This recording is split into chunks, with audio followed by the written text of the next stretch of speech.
Boa tarde, povo. Boa tarde, sexta-feira. Hoje um pouquinho mais tarde do que o habitual. Nós estamos aqui retomando os nossos insights da semana às sextas-feiras, né?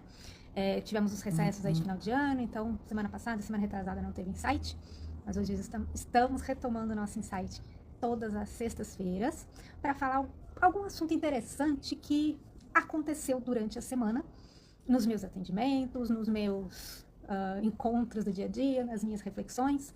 Então eu sempre pego um assunto interessante que marcou a semana ou que marcou meus últimos dias e trago aqui para a gente conversar nesse insight, nessa reflexão das nossas sextas-feiras, né?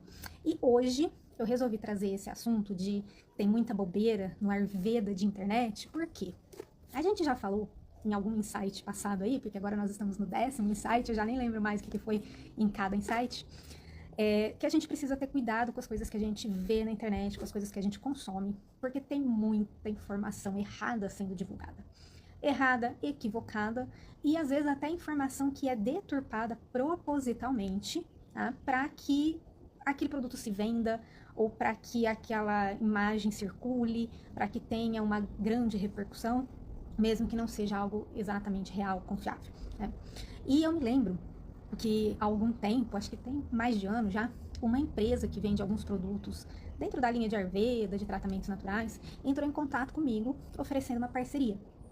E eu fui olhar, porque eu inclusive já comprei produtos deles, né? Eu fui olhar, né? Eu comprei produtos que me interessavam, mas eu não conhecia o catálogo por completo. Eu fui olhar o catálogo, fui ver o que eles tinham, né? Porque seria possível fazer uma parceria dentro da linha de Ayurveda com uma empresa que trabalhasse de acordo com aquilo que eu entendo como sendo correto de Ayurveda, dentro daquilo que eu estudei e daquilo que eu estudo até hoje. E aí eu encontrei alguns produtos ali no catálogo deles que não estavam muito legais, e inclusive produtos que estavam sendo divulgados de uma forma, passando uma informação bem contraditória com aquilo que realmente é pregado pelo Ayurveda. Aí eu entrei em contato, né, com a pessoa e falei, olha, eu já comprei produtos de vocês, eu gosto da forma como vocês fazem divulgação, tudo, mas para que a gente possa fazer uma parceria, eu gostaria de trabalhar numa linha mais técnica. E aí tem algumas coisas dos produtos, do site, que não estão muito de acordo. E fiz uma listinha de sugestões. E a empresa nunca mais falou comigo. Por quê? Porque se eles mudassem a divulgação dos produtos, ou se eles mudassem aquilo que eles prometiam com alguns produtos, eles iam deixar de vender. E o importante era vender, e não realmente oferecer algo que é real, que realmente está de acordo com aquilo que os estudos nos mostram, com aquilo que é possível atingir de objetivo com um determinado produto ou não. E da mesma forma que essa empresa estava divulgando algumas coisas de uma forma bem equivocada, a gente vê aí pessoas que divulgam o Ayurveda, até profissionais da área, que falam coisas que não são exatamente muito alinhadas tecnicamente com aquilo que está descrito nos clássicos, que está descrito nos estudos, né, que são realmente baseados nas fontes do Ayurveda, mas de modificações que vêm sendo feitas de quando o Ayurveda foi importado, vamos assim dizer, lá da Índia para o Ocidente, tiveram algumas ocidentalizações. E aí as pessoas acabam divulgando conhecimento um pouco deturpado e até com conceitos um pouco contraditórios em relação àquilo que é realmente descrito e estudado lá no Ayurveda da Índia. Não vou entrar em detalhes técnicos, óbvio, aqui com vocês, mas eu trouxe algumas coisinhas, fiz aqui a minha listinha na minha agenda, algumas coisinhas que eu vejo com muita frequência sendo divulgado nas redes sociais, na internet, como isso é do Ayurveda.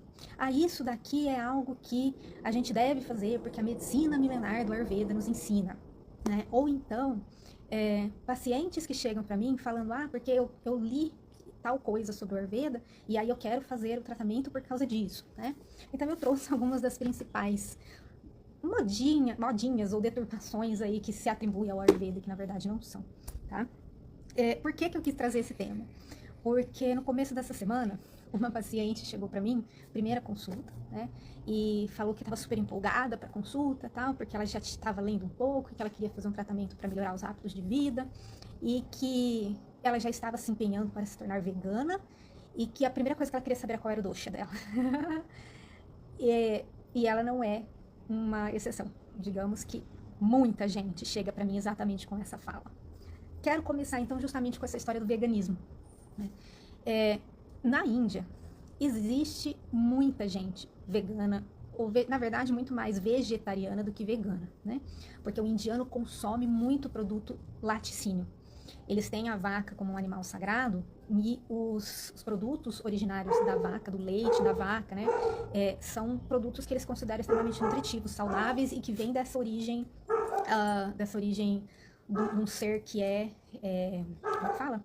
Sagrado, né? Então eles consomem muito leite, eles consomem muito ghee, né, que é a manteiga clarificada, eles consomem muitos tipos de queijos, né? Eu lembro que quando eu estive na Índia, uma das coisas que eu adorava comer era o tal do paneer, que é um queijinho, parece uma ricota, mas é um pouco diferente, né? E feita de várias formas diferentes, com molhos e tal. E eu que não sou muito fã de espinafre, né? Eles têm lá o palak paneer, que é esse queijinho que parece uma ricota num molho de espinafre, e eu achava aquilo maravilhoso, né? Então, eles consomem muito derivados do leite, né? Muitos produtos lácteos. Consomem muito mel, né? Então, por mais que exista uma grande parte da população indiana que seja vegetariana, eles não são necessariamente veganos. Tem vegano na Índia? Também tem. Tem pessoas na Índia que consomem carne, inclusive carne de vaca? Tem, né? Porque a vaca é sagrada, mas não para o indiano, para algumas religiões da Índia. E a Índia é um berço de muitas religiões. Então, tem, inclusive, católicos lá na Índia, né? E aí são pessoas que consomem carne de vaca. Na Índia existe um grande rebanho de gado de corte, né? Para consumo e exportação. Então, eles também consomem carne de vaca. Mas como tem esse conceito de vegetarianismo, de veganismo e tal, ficou uma coisa meio introjetada no inconsciente coletivo de que o Ayurveda é vegetariano ou vegano. E isso não é verdade. Tanto é que existem tratamentos de Ayurveda que são baseados em produtos de origem animal, né? Existem tratamentos do Ayurveda em que são ensinadas preparações de caldo de carne, de caldo de ossos, de consumo de carne propriamente dito de alguns animais, o leite, preparações de leite para tratamento, mel se utiliza demais para alguns tratamentos, ghee, que é uma manteiga do leite de vaca, tem ghee de outros leites também, de outros animais. Então, não existe isso de Ayurveda ser vegano ou ser vegetariano, tá? Algumas pessoas que seguem a linha do Ayurveda, alguns profissionais de Ayurveda e até alguns pacientes, eles são veganos ou vegetarianos, por N motivos, né? Por questões éticas e questões de princípios, né? Vamos assim dizer, a não violência aos animais. É muito comum as pessoas que seguem o yoga terem essa pegada mais vegetariana, vegana, por causa do princípio da ahimsa, né? A ahimsa seria não fazer mal, né? Então, não consumir produtos de origem animal para não fazer mal para os animais. Então, tem essas pessoas, essa população dentro do Ayurveda que é vegana ou vegetariana por princípios, mas não significa que o Ayurveda seja vegano ou vegetariano. Então, essa paciente minha que já chegou com essa coisa de eu estou me esforçando para ser vegana. A primeira coisa que eu perguntei para ela, falou, mas por quê? Com qual objetivo você quer ser vegana? Porque se isso faz sentido para você, ótimo, né? Vamos lá. Mas é só por um conceito, por você achar que para seguir a linha do Ayurveda precisa ser vegano, então peraí, vamos reconversar, tá? Então, não tem absolutamente nada contra quem segue essa linha, cada um faz da sua vida aquilo que é melhor para si, mas a gente não pode extrapolar o conceito, né, dizendo que para seguir o Ayurveda é preciso ser vegano ou vegetariano, tá? Uma outra coisa dentro ainda dessa linha de alimentação é justamente a ideia de alimentos proibidos. Não raro a gente ouve essa história de o Ayurveda não permite que se consuma tal coisa. Tal alimento para o Ayurveda é ruim, né? E não, no Ayurveda não existe isso. Eu fiz até algum tempo um post aqui que eu coloquei assim na chamada do post, né? Alimentos proibidos de acordo com o Ayurveda. E logo na sequência eu apareço falando nenhum. O Ayurveda não nos proíbe de nada. O Ayurveda nos chama a uma reflexão, a um autoconhecimento. O que é bom para mim, o que é ruim para mim, na condição em que eu estou agora, no momento em que eu estou agora e no local onde eu estou agora. Né? Vamos pensar o seguinte, né? Eu estou aqui em Goiânia. Nós estamos agora em Goiânia, aqui no nosso verão, que é um verão quente e chuvoso. Então, esse é um momento em que a gente precisa cuidar com alimentos muito pesados para a digestão. Porque nessa época de verão, de calor, a gente tem um Agni um pouco mais enfraquecido, porque o calor nos exige uma energia, né? Então a gente fica com o Agni, com a digestão um pouco enfraquecida. Então é um período que é interessante a gente consumir alimentos quentinhos, leves, mais cozidos, né? Nada muito seco, muito frio, que demanda uma potência do nosso Agni para digerir. Então, eu não vou consumir esses mesmos alimentos na época do frio, né? Que eu tô com o meu Agni mais potente, né, até para me aquecer de dentro para fora, para que eu possa suportar as temperaturas baixas, e que eu preciso consumir alimentos mais pesados, mais gordurosos, para ajudar o meu aquecimento de dentro para fora. Então, a alimentação que eu faço no período do calor, ela tem que ser diferente da alimentação que eu faço no período do frio. A alimentação que eu faço aqui em Goiânia, num período extremamente quente e seco, vai ser diferente da alimentação de uma pessoa que mora lá no norte, nos períodos extremamente úmidos de alta intensidade de chuvas. Então, tem alimento que é proibido? Não. Mas tem alimento que eu preciso ajustar. Agora, não é o momento ideal de eu comer certas coisas e que eu comeria no inverno, por exemplo. Mas e bolacha recheada? O Ayurveda não nos proíbe de comer bolacha recheada? Então, vamos lá. Não nos proíbe. O que o Ayurveda fala? A gente deve consumir comida, né? E bolacha recheada não é exatamente um alimento, é uma guloseima. Mas o Ayurveda fala, não, você não pode? Não, o Ayurveda fala, nada em excesso faz bem. E entenda, se você tem condições de Agni adequado para digerir bem esse alimento, porque ele não é um alimento saudável. Então, ele não vai te fazer bem, e se você não conseguir digerir muito bem, vai ser pior ainda. Tá? Então, não tem nada que o Ayurveda fala, você é proibido de consumir. Mas você tem que entender o que você é capaz de digerir, de processar, de absorver. E aquilo que é mais adequado para você nesse momento e aquilo que não é tão adequado assim. Mas e bebida alcoólica? O que o Ayurveda fala da bebida alcoólica? Existem, inclusive, algumas preparações medicamentosas do Ayurveda que são à base de álcool. Mas o álcool é considerado um veneno. A partir do momento que você consome o álcool de uma maneira excessiva, despropositada, ele vai te fazer mal. Qualquer quantidade de álcool pode ser prejudicial. Agora, você é capaz de controlar o seu consumo? Você vai fazer um consumo de álcool porque você está precisando dar uma relaxada, dar uma desestressada, colocar um pouquinho de saúde mental? Ou você está fazendo um consumo de álcool porque você simplesmente não consegue ficar sem ele? Então, é essa percepção, autoconhecimento, autopercepção e entender aquilo que faz mal e que não faz mal, aquilo que é saudável e aquilo que é não saudável e como que eu vou consumir. Existem alguns alimentos que em determinadas condições de saúde, eles não são benéficos. Então, enquanto nós estamos fazendo um tratamento, a gente retira esses alimentos do paciente, para que ele possa melhorar os sintomas, para que o tratamento possa fazer efeito, e depois a gente pode reintroduzir de forma gradual ou então até orientar o paciente. Olha, esse alimento, pela sua condição, ele não é muito adequado para você, então cuidado no consumo excessivo, na forma como você vai consumir. Mas não existe alimento proibido, tá?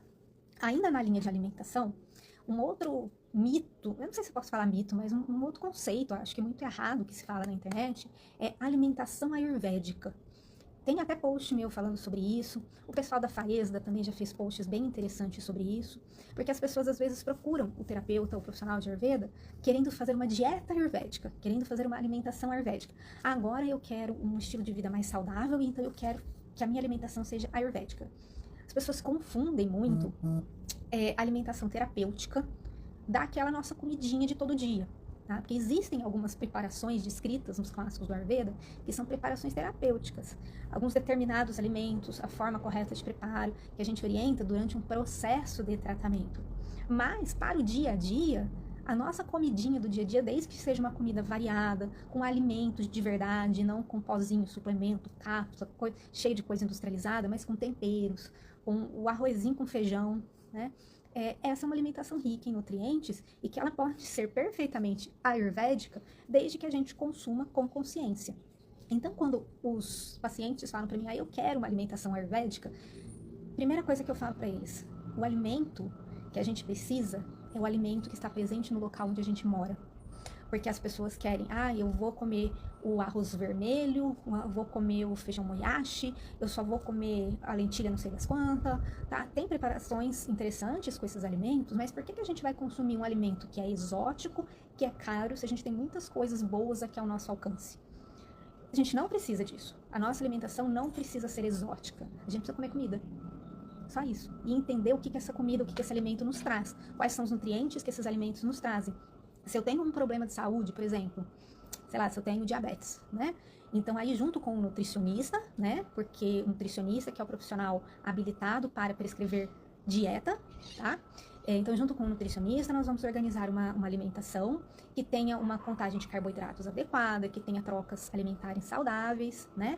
Mas você vai comer a comidinha do dia a dia, não tem nenhuma dieta ayurvédica que precisa ser feita. Num processo de tratamento de Ayurveda, a gente vai tirar algumas coisas, às vezes vai fazer algumas preparações, mas não existe dieta ayurvédica, tá? Não existe cardápio ayurvédico para o dia a dia. Então, isso é uma coisa que a gente precisa desmistificar. Comida é comida. A gente precisa saber comer, tá?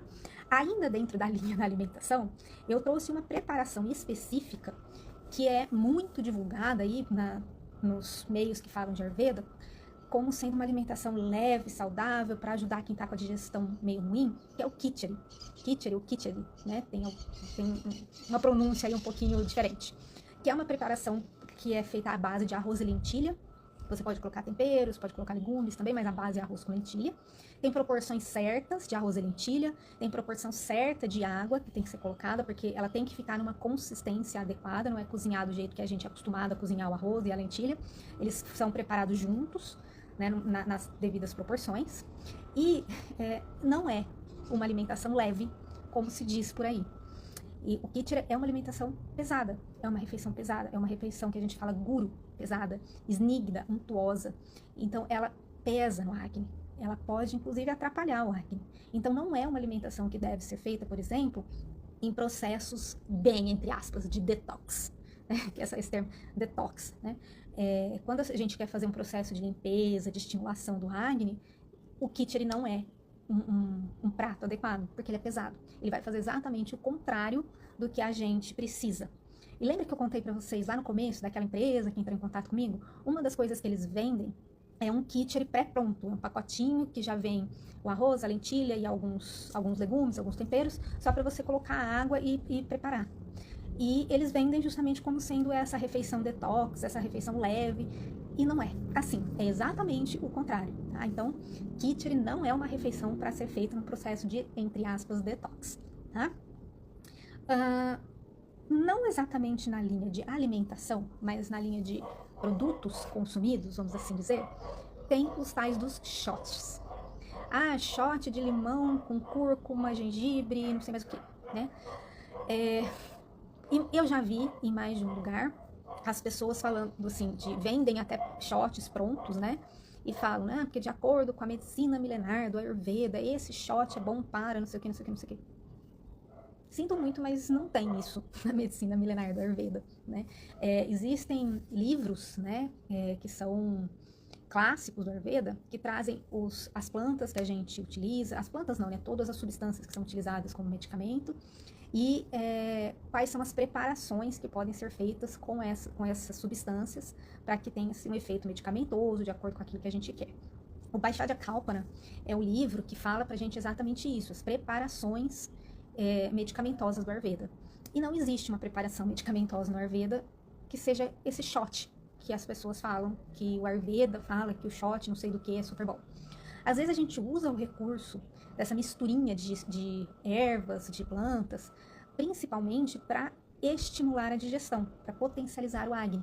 Então a gente escolhe algumas plantas de potência quente e colocar em água, ou colocar às vezes no mel, ou usar alguma outra substância como um veículo, que a gente chama no Ayurveda de Anupama, para facilitar a ingesta, né? E também de acordo com o paciente que está ali, a gente avalia qual que é o melhor veículo para aquele paciente e qual que é o melhor veículo para a condição daquele paciente.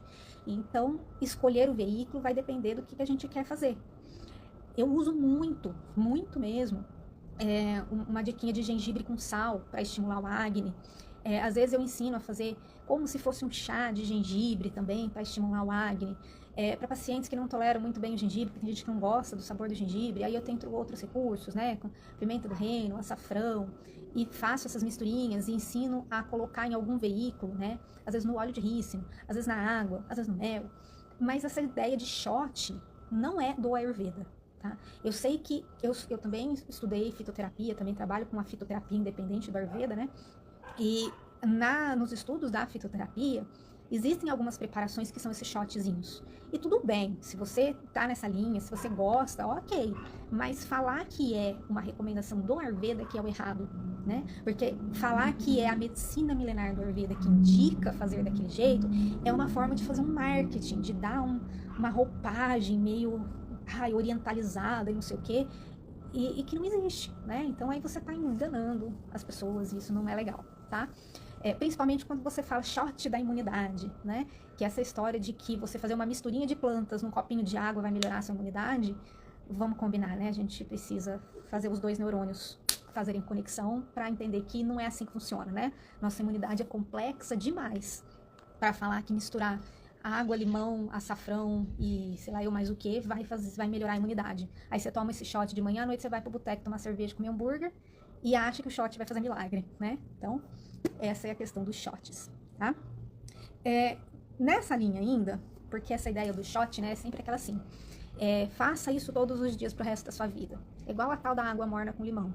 Eu desafio alguém aqui encontrar num texto clássico do Ayurveda, não tô falando de livros de Ayurveda escritos por autores americanos, por autores brasileiros, autores ocidentais. Eu tô falando de textos clássicos do Ayurveda. Eu desafio alguém a encontrar um texto clássico do Ayurveda que fale que a gente tem que tomar água morna com limão todos os dias de manhã pro resto da nossa vida. Não tem. Até porque seria um shotzinho, né? Água morna com limão. Não tem isso, né, no Ayurveda. E o Ayurveda fala muito que a gente tem que entender a ciclicidade do nosso corpo. As necessidades que a gente apresenta naquele momento podem ser diferentes das necessidades que a gente vai apresentar no dia seguinte. Então, não tem como a gente falar que uma determinada substância ou uma determinada preparação vai ser boa todos os dias para o resto da vida. Porque pode ser que hoje eu precise fazer uma misturinha de gengibre com sal, pimenta do reino, porque eu tô com o acne meio enfraquecido e eu quero potencializar meu acne. Mas aí eu faço uns 2, 3 dias, me sinto melhor, eu não preciso mais daquilo, né? Eu não vou precisar fazer aquilo todos os dias pro resto da minha vida. Então essa coisa que o pessoal fala também, que a bendita da água morna com limão é uma receita do Ayurveda, é balela, tá? O Ayurveda não indica água morna com limão. Existe uma indicação de água morna pela manhã, mas tem uma forma correta de ser feita, tem as pessoas que têm mais necessidade ou não. E o consumo de água morna tem algumas orientações benéficas dentro do Ayurveda. Mas a água morna com limão não é uma preparação de recomendação do Ayurveda. Se é de alguma outra linha terapêutica, tudo bem, mas não é do Ayurveda, tá?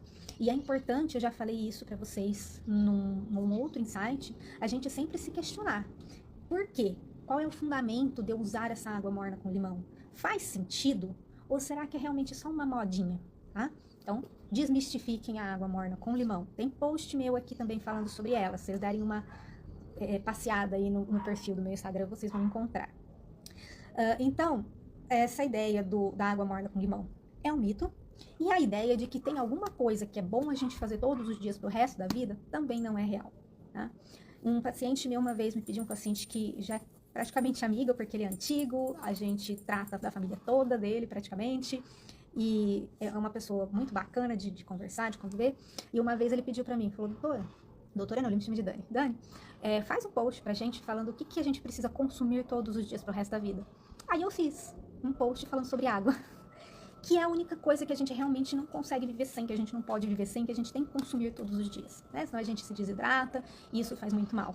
Mas fora isso, não tem. Fora isso, a gente tem que entender qual que é a necessidade do nosso corpo naquele momento, né? Meu corpo está, sei lá, eu tô com déficit de vitamina D e eu não consigo tomar sol, então eu vou repor vitamina D.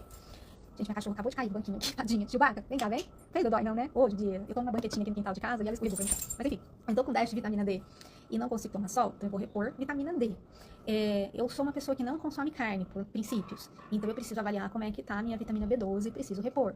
Então, às vezes eu vejo aí os profissionais falando, consuma diariamente magnésio, selênio, ômega 3, agora tá na moda da coenzima Q10, que é uma coisa super controversa, não tem nenhum estudo que mostre que ela realmente faz qualquer diferença. Então, por quê? Por que todo mundo precisa consumir magnésio? Né? Que raio de deficiência é essa que todo mundo tem? Então, sabe quando não faz sentido? Né? A gente tem que ser um pouco mais racional. Por quê? Para quê? Será que não é só para alimentar uma indústria de suplemento que cada dia mais come o nosso dinheiro? É uma indústria trilionária nos Estados Unidos. Os valores que são gastos com suplementos nos Estados Unidos são absurdos e com coisas que não fazem sentido. Coisas que, às vezes, a gente consegue simplesmente fazendo um prato de comida bem feito, variado, com verdura, com legume, com arroz, com feijão, né, com consumo de frutas diariamente, né, e água, que a gente precisa para se hidratar. Agora, se for identificada alguma deficiência de alguma coisa, precisa sim ser feita a reposição e até investigar por que isso está deficiente, né? É uma falha alimentar? É uma falha de absorção? É algum medicamento, de repente, que a pessoa está tomando, que faz com que aquela deficiência apareça, um efeito colateral de algum medicamento, né? Então, aí a gente tem que entender e tentar resolver o problema e não simplesmente ficar enfiando suplementação, tá? Uma outra coisa que é muito comum a gente ver, e aí é algo que o Ayurveda realmente ensina, que é a raspagem da língua. Raspar a língua, gente, é um hábito de higiene, tá? Quando a gente vai ler os textos clássicos lá do Ayurveda, eles recomendam a limpeza da língua como um ato de higiene. Da mesma forma que a gente escova os dentes, para limpar realmente os dentes, a raspagem da língua entra como um ato de higiene. E aí facilita a percepção do paladar, do sabor dos alimentos, porque a nossa língua ela é um órgão extremamente sensível. As nossas papilas gustativas têm um poder de perceber o sabor dos alimentos maravilhoso, só que se estiver sujo, essa percepção some. E essa percepção de paladar vai trazer um estímulo para o nosso sistema digestivo, porque na verdade o nosso trato digestivo começa na boca, né? Mas a percepção de paladar na boca, na língua, vai trazer um estímulo lá para o nosso estômago, para o nosso duodeno, para ele já meio que se preparar para qual é o alimento que está descendo. É um alimento salgado, doce, amargo, astringente. Só que se eu não consigo perceber de forma adequada esse sabor, a mensagem vai chegar deturpada lá para o estômago. Além disso, sujeira, saburra, resto alimentar, a gente tem que tirar e jogar fora, porque não é bom, não é saudável a gente ficar com a boca suja, né? Então, o raspar a língua é um hábito de higiene que é ensinado dentro do Ayurveda. Qual que é o problema? Fica muito aquela ideia de que, para raspar a língua, de acordo com as recomendações do Ayurveda, você tem que comprar um raspador de cobre, que custa de 70 a 100 reais no site famoso, não sei da onde. Ou o raspador de cobre que é importado da Índia. Tá, o cobre tem algumas propriedades interessantes? Tem sim. O cobre é Ushna, ele é quente. Então, ele facilita a remoção desse excesso de secreção, que é um excesso de Kapha dosha. Kapha é frio. Então, o cobre sendo quente, ele facilita a remoção do frio. Mas isso significa que eu só posso usar o cobre? Não. Eu fazendo um ato físico, uma raspagem física bem feita, até com uma colher de sobremesa é possível fazer. Vai ficar tão bem feito, tão prático como usar um raspador? Não, não vai, porque o raspador ele é anatômico, ele é feito para isso, a colher não, é feito pra gente comer. Mas ela faz o mesmo efeito físico de remoção. Entendam que o feito, ele é melhor do que o perfeito. Às vezes a gente fica buscando a situação, a condição ideal para fazer e não faz, e é possível fazer meio na gambiarra e vai ter um efeito muito bom também. Tem raspador de plástico na farmácia também? Tem. E ele faz um excelente efeito de raspagem. Mas é de plástico, é descartável, vai poluir a natureza? Tudo bem. Aí é uma coisa que a gente volta até na ideia do consumo de carne. Eu não vou consumir carne por princípios. Então eu não vou usar o raspador de plástico da farmácia por princípios. Eu não quero usar um produto descartável. Ok, então compre um raspador que não seja descartável. Aí você tem a opção do raspador de cobre, você tem a opção do raspador de inox, que é mais barato e anatômico também. É mais fácil de higienizar, tá? Mas o melhor de todos é o de cobre? Pela questão de ser um raspador de um material Ushna, de ser um material quente, que facilita a remoção de Kapha, mas não precisa ser o raspador de cobre. Basta você raspar a sua língua, basta você fazer uma boa higiene oral. E a higiene oral deve ser feita antes do café da manhã. Tá? A gente fala no Ayurveda que a gente só nutre o que está limpo. Então, quando a gente acorda, aquele acúmulo de saburra que ficou durante a noite, ele precisa ser limpo, ele precisa ser removido. A nossa língua tem que estar limpa, as nossas papilas gustativas têm que estar libertas para a gente sentir o sabor do alimento que a gente vai consumir. Mas eu vou ter que escovar os dentes depois. Vai, porque você não vai ficar com a sujeira, com o resto de comida na boca depois do café da manhã. Mas você não vai comer o seu café da manhã com a boca toda suja. E você não vai ter nem a mesma percepção de paladar, de sabor do seu café da manhã. Tá? Então, é importante fazer a higiene oral antes do café da manhã. Assim que a gente acorda. E raspar a língua da forma como você tiver mais prático aí pra fazer. Com a sua colher de sobremesa, com o seu raspador da farmácia, com o seu raspador de inox, com o seu raspador chique de copo. Tanto faz, tá? Então, tá. Ainda nessa linha de produtos, porque agora a gente vai falar de um produto alimentício, mas que é usado não para forma de alimentação, que é o tal do enema de café. Eu não sei qual é a linha terapêutica, eu acho, não sei nem se eu deveria falar, mas eu vou falar. Eu acho que é a naturopatia, mas eu não tenho certeza, tá? Que colocou essa coisa de tratamento com enema de café. Mas existem pessoas vendendo a ideia de que o enema de café é um tratamento do Ayurveda. E não é, tá? Não existe enema de café no Ayurveda, tá bom? Existem enemas? Pra quem não sabe, vamos explicar. O que é um enema? É um tratamento, é uma preparação medicamentosa que vai ser introduzida via retal. Então, se coloca uma sonda via reto e o medicamento vai ser introduzido por lá, tá? Como se a gente fizesse uso de um supositório, mas não vai ser um supositório, não vai ser um remédio, uma cápsula. Vai ser uma sonda e vai inocular um tratamento medicamentoso via sonda retal, tá? E aí tem essa coisa que as pessoas fazem, uma preparação com café, e ainda tem todo um ritual, que tem que ser café orgânico, não sei de que jeito e tal, e introduz essa preparação de café via retal. Isso não é do Ayurveda, tá? Existem preparações no Ayurveda que são feitas na forma de enema? Existem, mas não existe enema de café, tá? Até porque, se a gente for entender fisiologicamente o nosso intestino, de acordo com o Ayurveda, o enema de café seria contraindicado. Porque o nosso intestino é o sítio de Vata Dosha. Vata Dosha é um dosha extremamente seco, frio, móvel, áspero. E o café, ele exacerba essas características. Porque o café é adstringente, o café é irritante, o café é seco. Então, se a gente tem problemas de Vata Dosha, se a gente tem intestino preso, intestino irregular, cólicas menstruais, problemas urinários. Então, esses problemas na região do nosso abdômen mais baixo, eles estão muito relacionados com a alteração de Vata Dosha. E aí a gente vai fazer um medicamento que vai piorar o Vata Dosha. Não faz sentido. Então, se você ouvir falar que o enema de café é um tratamento do Ayurveda, não é. E o Ayurveda, inclusive, contraindica. Tá? Não está escrito em nenhum texto clássico, tá bom? Que enema de café é contraindicado. Mas quando a gente analisa as características do enema de café e o sítio de Vata Dosha sendo o intestino, são duas coisas que não combinam. Tá? Então, o enema de café não é um tratamento do Ayurveda, ok? O que eu ainda não falei aqui da minha listinha? Falei do veganismo, falei do shot, falei do kitchen, falei da ideia do fazer todos os dias, enema de café, a tal da dieta ayurvédica, alimentos proibidos, ficou faltando qual é o meu dosha, né? Deixei essa pro final, porque essa é realmente pra gente fechar o assunto. Normalmente, aqui no Ocidente, as pessoas já chegam no profissional de Ayurveda querendo saber qual é o meu dosha, né? Porque existe essa ideia de que saber o dosha é algo extremamente importante, que vai fazer uma diferença enorme na sua vida. O que é esse tal de saber o dosha? Primeiro que não existe isso de qual é o meu dosha, tá? Os doshas são 3. Os doshas são entidades fisiológicas que governam o nosso corpo, que são responsáveis pelo funcionamento, pela fisiologia do nosso corpo. Eles são Vata, Pitta e Kapha. Eles trazem também características individuais, eles trazem características físicas, de personalidade, que seriam mais ou menos como a nossa genética, tá? E aí existe a Prakriti. O que é Prakriti? É um termo em sânscrito que quer dizer que é a nossa constituição.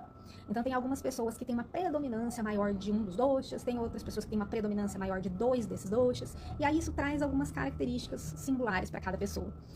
Mas isso é uma coisa muito ocidental. Você não vai ver os profissionais, os Vaidyas indianos, falando qual é o dosha para ninguém, qual é a Prakriti, porque todo mundo tem os 3 doshas, qual é a constituição. Não, porque pra gente o que importa é entender o que está descompensado e que a gente precisa colocar de volta no lugar. Porque quando esses doshas entram em desequilíbrio, já que eles governam funções do nosso corpo, quando ele entra em desequilíbrio, as funções que eles estão regendo, elas se desequilibram e causam sintomas, causam doenças. Então a gente tem que entender qual que é o dosha que está desequilibrado, onde ele está desequilibrado, em qual característica ele está desequilibrado. Porque, por exemplo, eu estava falando do Vata Dosha, né? Que ele é frio, móvel, áspero, seco. A pessoa pode ter um desequilíbrio de Vata Dosha apenas na qualidade da secura. Mas as outras qualidades não estarem tão desequilibradas. Então, eu tenho um Vata Dosha desequilibrado? Tá, você tem um excesso de secura do Vata Dosha. Onde? No intestino, na pele, no cabelo, sei lá. Eu tô fazendo divagações aqui, tá? Porque a gente precisa fazer uma análise muito completa do paciente para entender isso. E pra gente, o importante é isso. Vamos entender o que é que tá descompensado e vamos reorganizar? Porque às vezes a pessoa faz, e tem até testes aí na internet que vocês conseguem achar, e pega o resultado daquele teste e põe um carimbo na testa. Eu sou Vata Pitta. Então, como eu sou Vata Pitta, eu tenho que fazer uma dieta anti-Vata, eu não posso consumir coisa gelada, eu não posso consumir coisa seca, eu não posso... E aí aquilo vai estimulando um outro dosha. Então eu posso, por exemplo, ficar muito paranoico com a minha dieta, que ela tem que ser extremamente úmida, que ela tem que ser mais untuosa, mais, um pouquinho mais de gordura, porque eu sou muito vata. E aí eu acabo desequilibrando o kapha. Então não é isso que a gente tem que fazer. A gente tem que entender o nosso movimento diário do nosso organismo. Eu posso ser super vata, mas eu tenho que basear a minha rotina de alimentação, de atividade física, de autocuidado, com o meu momento. Se eu estiver menstruada, eu vou ter que ter uma rotina diferente de quando eu não tô. Se eu estiver no inverno, eu vou ter uma rotina diferente do que eu tenho na primavera. Se eu estiver no tempo chuvoso, eu vou ter uma rotina diferente do que eu tenho no tempo seco. E onde meu vata entrou nisso tudo? Entende? Então não faz muito sentido. É a mesma coisa que você entrar no consultório do cardiologista porque você tem pressão alta, virar pra ele e falar, não, doutor, mas eu quero saber meu código genético. Vai interferir em quê no seu tratamento? Você vai fazer tratamento de hipertensão. Seu código genético sendo X ou Y ou Z, você vai fazer um tratamento de hipertensão. Os cuidados que você vai ter que ter para sua pressão não subir vão ser os mesmos, independente se o seu código genético é X, Y ou Z.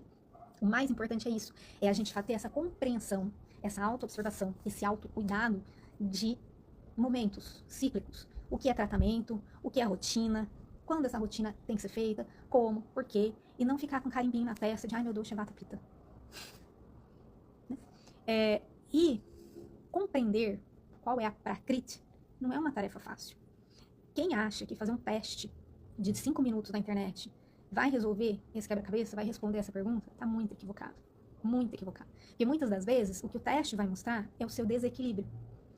E não exatamente qual é a sua constituição. E aí você vai basear a sua vida em algo que, na verdade, é o seu desequilíbrio.